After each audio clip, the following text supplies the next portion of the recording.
Guys, third trimester. Third trimester of pregnancy. That last club. Wow. You need strength. Yes. No one has ever told you you need physical and mental strength. You hear me tell you? You're going to need physical and mental strength. If you drink water, if you drink coconut water, sometimes just anything you drink, it just feels like it wants to come up back, right? Well, for me, honestly, even though I'm feeling this way now, during my third trimester, I'm still very grateful because throughout all this time, sorry, messages keep coming in. Throughout all this time, yes, I have vomited 4 days. One day I vomited twice. Another day I vomited 5 times and it was gold. Weird. And then it was last week or 2 weeks ago when I really wasn't feeling well. I had coconut water, I had grapes. I had something else. So I went to the hospital, right? So that's when I went to the hospital and they informed me that my lab results returned from my urine sample because the consultant had given me the impression that I had a UTI because they had found leukocytes in my urine. But when they sent it to the lab, my urine to the lab, put it on a microscope, whatever it is that they do, they said that there was no bacteria, nothing found in my urine. They even did blood tests. There's no infection anywhere. Right. So when I return, I'm going to have to find out from them then why did they give me antibiotics? Why did they give me antibiotics? What was the symptom I was experiencing? Low pressure in urine. And do you know what the diagnosis actually is? When I went to the hospital 11 p.m. one night, extreme dehydration. Extreme dehydration, which I don't understand because I still think I drink quite a bit. Maybe not as much as I used to, but I still drink or I eat watermelon or, I drink lime and water because since water was having such a bad taste in my mouth. Yeah. Oh yeah, so anyway, I'm rambling. So some of the things that I experienced in my third trimester, right? For me, my voice. For those of you who knows me, my voice sounds different. My voice sounds different. I usually have a raspy voice anyway, but it just sounds weird. Yeah. So indigestion, no matter what I eat, no matter what I drink. Well, not every day, but the worst time to have indigestion, the worst time to experience indigestion is when you're trying to sleep. I remember one night, I didn't sleep.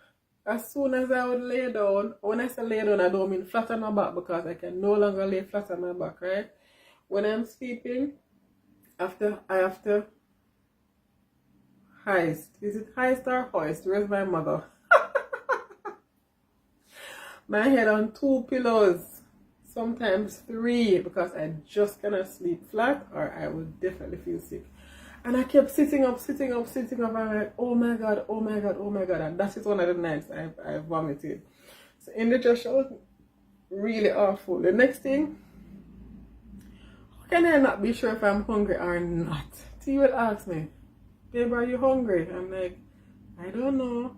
He's like, what do you mean you don't know if you're hungry? I'm not sure. Like usually when you're hungry, like your palate will say, okay, I want fruits or I want oxtail or I want a pizza or I just want a salad. Nothing was coming and I wasn't feeling like hunger pains or anything. So it's just annoying when I don't know what to eat. Sometimes I have to get 2 things just in case. I remember one night I got shrimp fried rice and I also got curry chicken with plain rice because I just wasn't sure what I would want to eat or what I would enjoy tasting when it actually arrived, So that's really annoying. Thirst. I'm extremely thirsty. It's like it doesn't matter how much I drink, I need to drink more and more and more and more. I'm so thirsty, so I'm drinking a lot more than I'm eating. Oh, my appetite has cut. Well, yeah, I just said that, right? So I'm drinking a lot more than I'm eating. And especially since they told me that I'm severely dehydrated.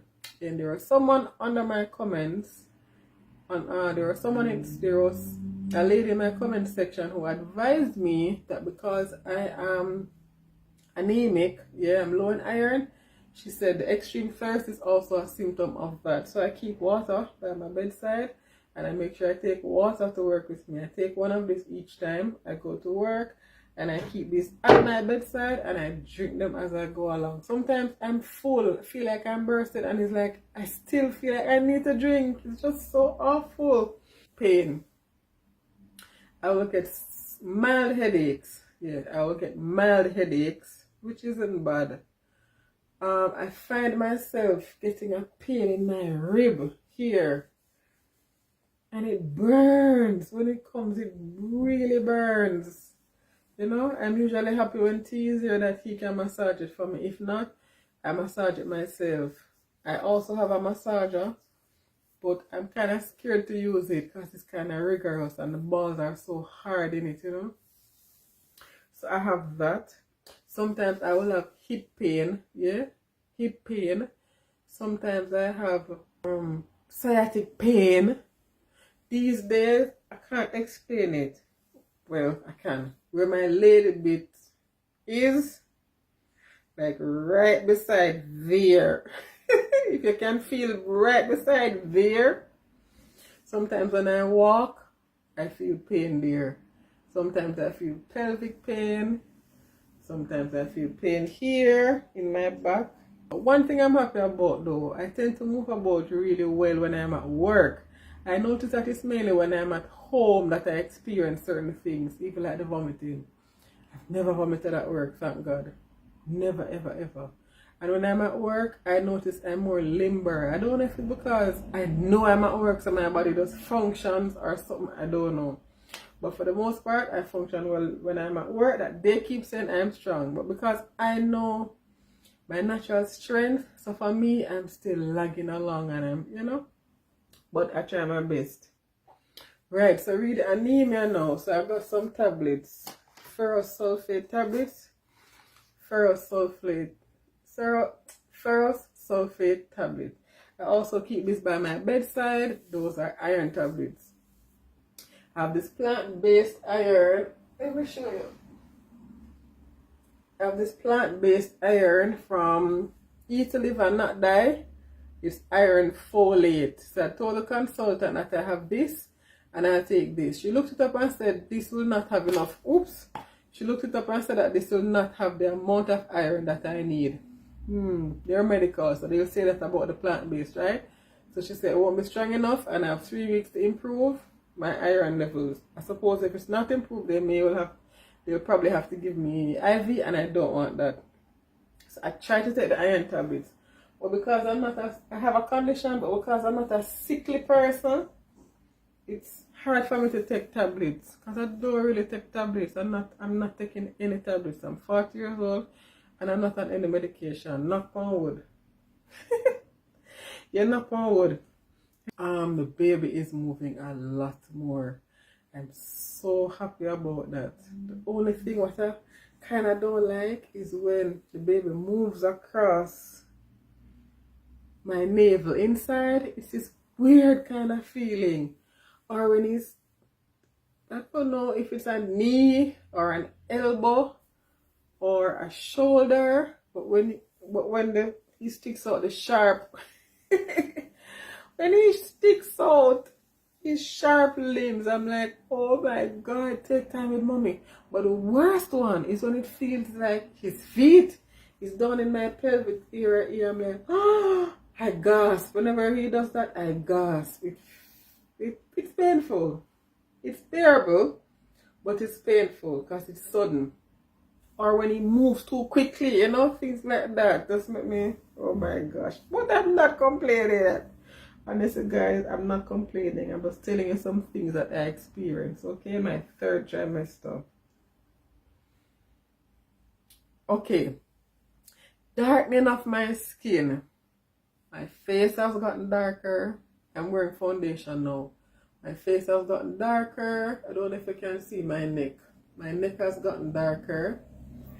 My underarm area and to where my boob is, because I'm not wearing a bra, so I can't really put it down further to show you. But there and there has gotten darker. My tummy has also gotten darker. I'm not sure why it's looking so beautiful on the phone. But yeah, my tummy has gotten darker. And right at my groin area here near my hip has darkened. It's weird, isn't it? I was looking at my back. My back has also gotten a bit darker. But two things I'm happy about. That my nose has not swollen. I'm really happy about that. And up to this point, my feet also have not been swollen. Yeah, my feet, my foot, they're not swollen up on my either. So I'm have to thank God for that.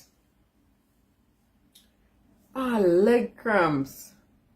I felt leg cramp, my left leg, right under here. Just one night while I was sleeping. It felt worse than a muscle contraction. You know when they would say, "Well, you have a muscle contraction." That muscle contraction, I'm telling you, it was so intense. It was very painful, and I've never experienced it. And I'm like, for those who experience leg cramps constantly in pregnancy, oh my God. Whoa. I have empathy for you, honestly. One time I was on this binge, this Malta binge. I remember one night, guys, I kid you not, I drank 2 liters of Malta drink, malt beverage. I drank 2 liters of it. I couldn't believe it. And the following night, I went to the hospital at 11 p.m. My heart was racing. I was having fever on and off. I was vomiting. All these things was happening to me. But it turned out I was okay for the most part, just extremely dehydrated. There are times when I get short of breath so easily. I will leave my bedroom, walk out into the sitting room, and I'll walk back here. And I'm panting. It's weird. It's not constant. It happens on and off, on and off. I don't know if that is because of the sickle cell trait that I have, or maybe when I overheat. I don't know. Because even where I work now, the heater is always on. And I tend to just sit by a window, open it to get fresh air. Otherwise, I feel like I'm panting, like I can't breathe. So I always need fresh air. So for me, even in autumn, like now, even winter, I still keep my windows open. I just need that. The fake heat, I don't like it, to be honest. I use it as and when necessary, and that's it for me. Nosebleed. Initially, I was having more nosebleeds. I would even be at work, and I'm like, what is that? Because I know I don't have colds and flus like that. So I'm like, where's this water coming from? And I look, blood. Yeah, I'll be here. I'll be having breakfast. When I look, nosebleed. But in the 3rd trimester, I noticed I'm not really experiencing nosebleeds. You'll see a little sign of redness, but it doesn't bleed. My gums, even in my 2nd trimester, my gums would bleed at times when I go to brush my teeth, because I usually floss. Now, much less, thank God, because I've heard that there are some pregnant women who even lose their teeth when they're pregnant. Oh my God, do I love my teeth? I couldn't even imagine that, honestly. I could not even imagine that. Lack of motivation. This is one of my biggest ones, and I hate it. And when it happens, I feel even worse. I feel so low in myself. I feel like I'm non-progressive. I feel very unproductive. Like I'll be here and I have laundry to do, and I say, okay, I'm going to do the laundry. I shower, I get in bed. I say, okay, the next hour I'll do it. And hours pass, the laundry isn't done. Or I say, I'm going to clean. I do the same. And hours pass, and it doesn't get done. Or I do it late at night, after a few days. I don't like that. Motivation. I lack motivation. I don't want to do anything for the most part than to just stay in the bed and relax. Eat, sleep, shower, repeat. I don't know if it's because my iron is low, so my energy has gotten so low. Yeah, I don't know if that's the case, or also because I was sleeping less. Because at night I would pee more frequently but less urine. That has changed and I'm happy. Now I pee less frequently but more urine when I actually go, so I get to rest. Even if I'm here in the days, I get to get some rest, and at nights I do get to get some rest. But last night though, I had terrible insomnia and I had slept for only 1 hour, and then I got up and went to work for 12. Imagine that. Boy, women are so strong. So strong.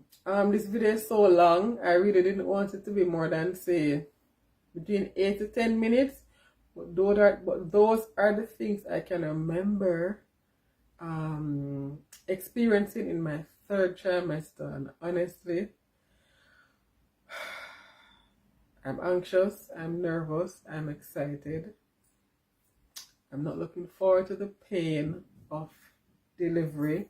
I've never experienced it before. I'm not sure what it is going to be like. I hope it won't be a C-section. I hope it will be a quick and easy vaginal birth, you know. I hope I'll be able to remain calm and that I will be healthy and the baby will be healthy also. We have sound mind and body, you know. Don't want to have any complications, anything like that. So these days I'm a bit worried about that, but I'm trying not to, because I'm not supposed to be. I'm not supposed to get stressed. I'm not supposed to get stressed. Being pregnant, plus apart from that, I have a pituitary tumor, a tiny brain tumor that affects fertility. And so yes, so for those of you who are the first time it's going to see, so for those of you who is the first time you'll be seeing me, I am Dee, yes, and my platform is Dove London. I'm a 40 years old, first time pregnant woman, never been pregnant in my life, and I aspire to be a stay-at-home mom. I don't know how that will happen, but that is just my aspiration. And yeah, just thank you for watching, guys, and the journey continues. Bye, guys.